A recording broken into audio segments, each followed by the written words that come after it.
तो कहने का भाव यह है दास का कि परमात्मा पाने के लिए भगवान ने स्वयं एक रोल किया, भूमिका की। परमात्मा कहते हैं जो सुख है गरीबी में वो ना ही रे अमीरी में।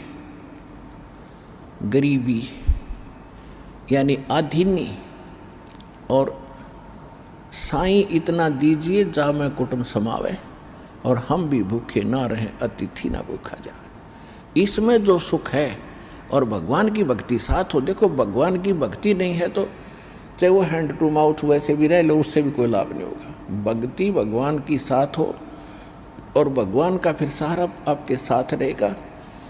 आपको आवश्यक वस्तु आपके सोचने से पहले प्राप्त हो जाएगी। जब हम भगवान परमात्मा कबीर जी की शरण में विधिवत रहेंगे तो फिर हमने घने संग्रह संचन की आवश्यकता क्या।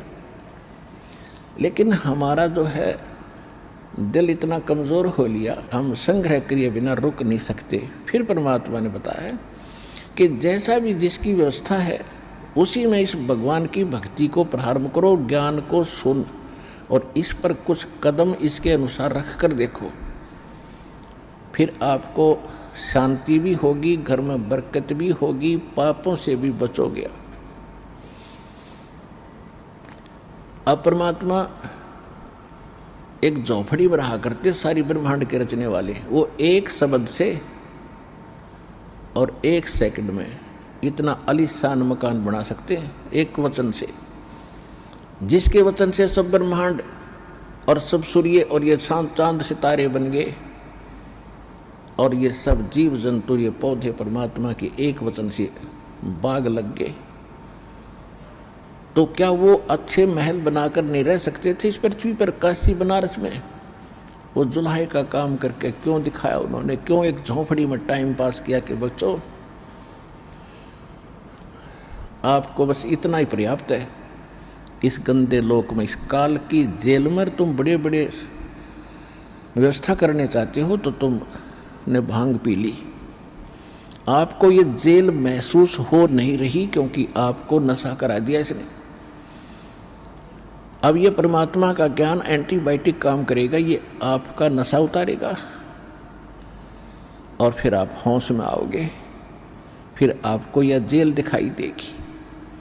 जब आपको ये जेल दिखाई देगी तो इससे निकलने की आप चेष्टा भरसक करोगे।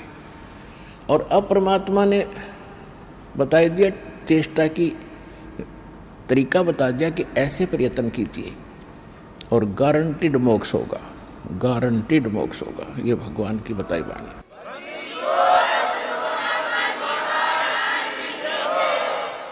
तो क्या बताते हैं कि हम समझा करते जो जंगलों में चले गए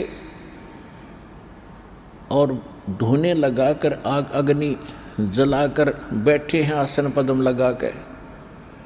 गृहस्थी ये सोचा करते थे भगवान तो ऐसे मिलेगा, हम ऐसा नहीं कर सकते, हम बच्चे नहीं छोड़ सकते, ना इतना समय हम निकाल सकते। इसलिए हमने भगवान को खोजना बंद कर दिया। क्यों? इस तरह डले ढूंढे नहीं और भगवान मिले नहीं। फिर भी दुख होता था, अपनी छोटी मोटी क्रियाएं भगवान की करते ही रहते थे, क्योंकि आत्मा परमात्मा के बिना नहीं रह सकती। ये मन है, ये बकवाद करवाता है, इसके साथ इसका जोड़ा कर दिया काल ने कि इसको भ्रमित रख, इसको भयभीत रख, तेरा ये नुकसान हो जाएगा, ये नुकसान हो जाएगा। वहाँ सत्संग में गया तो यहाँ पीछे से हानि हो जाएगी। इसको ऐसा भयभीत करके वहीं बैठा लेता है, यहाँ नहीं आने देता, और वहाँ रहते रहते सारा परिवार का परिवार नष्ट हो जाता है। तब कौन सी रक्षा कर ली आपने? रक्षा करने वाला भगवान, इससे आप दूर कैसे बात बनेगी आपकी?